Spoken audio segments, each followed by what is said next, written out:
In 2024, a Memphis rapper named Pooh Shiesty pulled off one of the dumbest crimes in hip-hop history. He kidnapped his own label boss, at gunpoint, while wearing an ankle monitor, and then he posted the stolen jewelry on Instagram. This is the story of how Pooh Shiesty threw away a multi-million-dollar rap career in one single night. First, let's set the stage. Pooh Shiesty is a rapper from Memphis, Tennessee. He blew up with songs like Back in Blood featuring Lil Durk, aggressive lyrics, street credibility. And Gucci Mane, the legendary rapper and label owner of 1017 Records, signed him.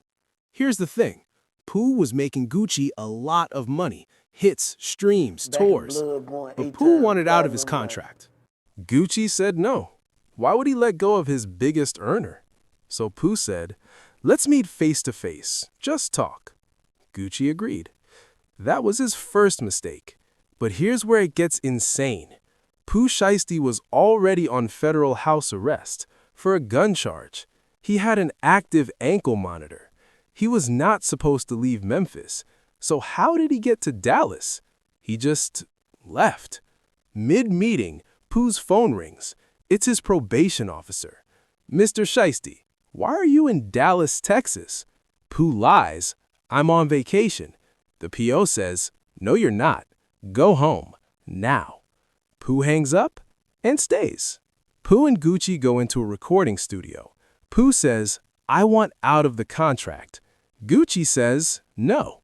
Then Pooh looks at one of his guys and says, "Go get me my black bag." Gucci's security tenses up. Pooh opens the bag. AK-style pistol. At that same moment, Pooh's father, rapper Big 30, and 6 other men rush in. They block the doors. They're all armed. Gucci and his people are now trapped. That's the key legal detail. If you prevent someone from leaving a location, that's kidnapping. And that's exactly what they did. Pooh's father pulls out a contract. It says Pooh Shiesty is released from 1017 Records. He slides it to Gucci. "Sign it." Gucci, with a gun in his face, signs it. They record him signing it. They think they're smart, but here's the thing. Any contract signed under duress is worthless. Then, someone notices Gucci forgot to date it. He adds the date. Pooh's father looks at him and says, "This still isn't going to count." So they rob him anyway. Watches, jewelry, cash. One victim is choked nearly unconscious. Now, this is where Pooh Shiesty becomes a case study in how not to commit a crime. Here's the evidence the FBI has.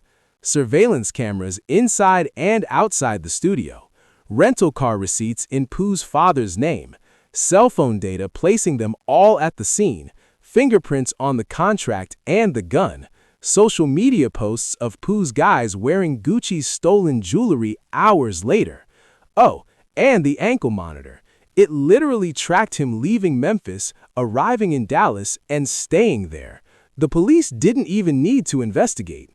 They called Pooh's probation officer, they pulled the surveillance footage, they checked Instagram.